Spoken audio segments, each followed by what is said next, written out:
I know where they are.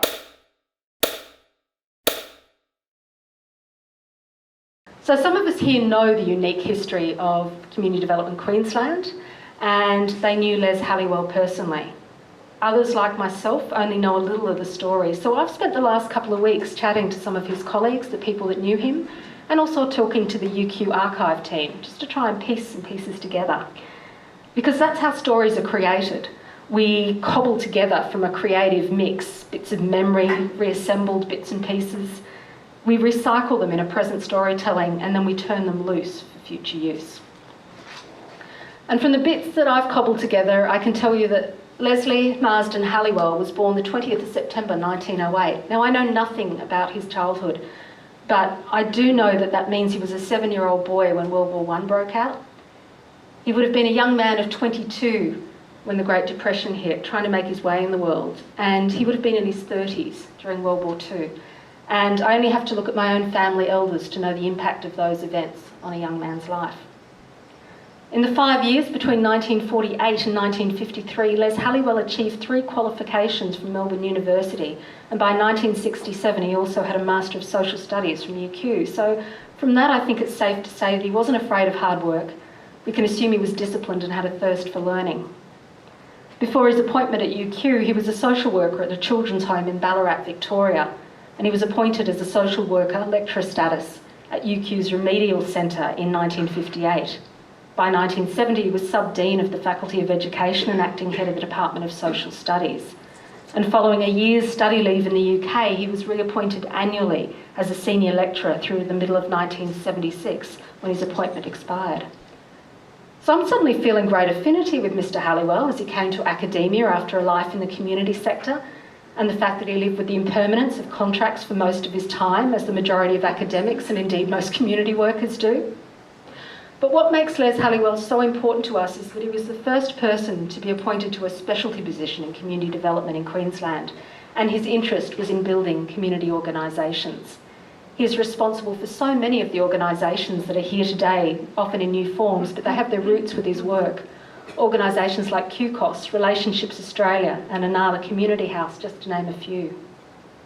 One of the reasons we celebrate his work is that he had an unashamed local community focus.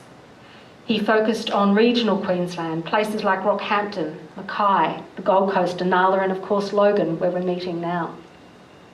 I've been told that he was complex, that he had a sharp mind and at times an equally sharp tongue, that he could be straight with people, tough and even brutal.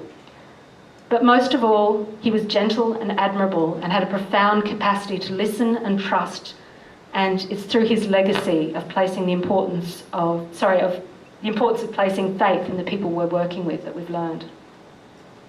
And if Les Halliwell's legacy was an inward and local gaze, then the gift of Sugata Dasgupta, who followed him, was to help us lift our gaze outwards. The 21-month emergency in India, declared by Prime Minister Indira Gandhi, had closed down Sugata's institute and put its chair, Narayan, in prison.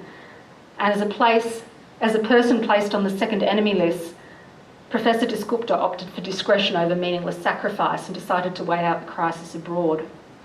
Among his references was a personal letter of recommendation from Paulo Freire, which apparently went down quite well with the UQ recruitment team. And he was appointed to the University of Queensland in 1976, returning to India after the lifting of the emergency in 1979.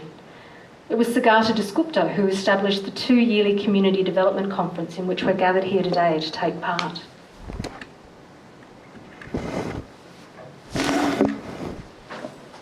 When I spoke to Tony Kelly about the legacy we've inherited, he summed it up by saying, Les Halliwell built the institutions, Sugata Dasgupta consolidated the tradition. But of course, our history doesn't end there. Having been a student of Tony Kelly's, I think I can safely say it's Tony who's been integral to the sharing of this tradition through his rich frameworks. And Tony's beautiful framework of working with head, heart and hands has influenced generations of CD workers. And of course, alongside many others, people like Ingrid Burkett and Peter Westerby have continued to grow and develop this framework, each with their own insightful and poetic writing. Ingrid with her engagement in creativity and innovation, and Peter extending thinking on dialogue and soul. There are so many teachers in this room and many people we could pay respects to, but I bring attention to these because these have been my teachers, these three people here. They've also been my dear colleagues and friends, and I draw on their wisdom within this address, and I love that I have the chance to publicly thank them and share my deep appreciation to them.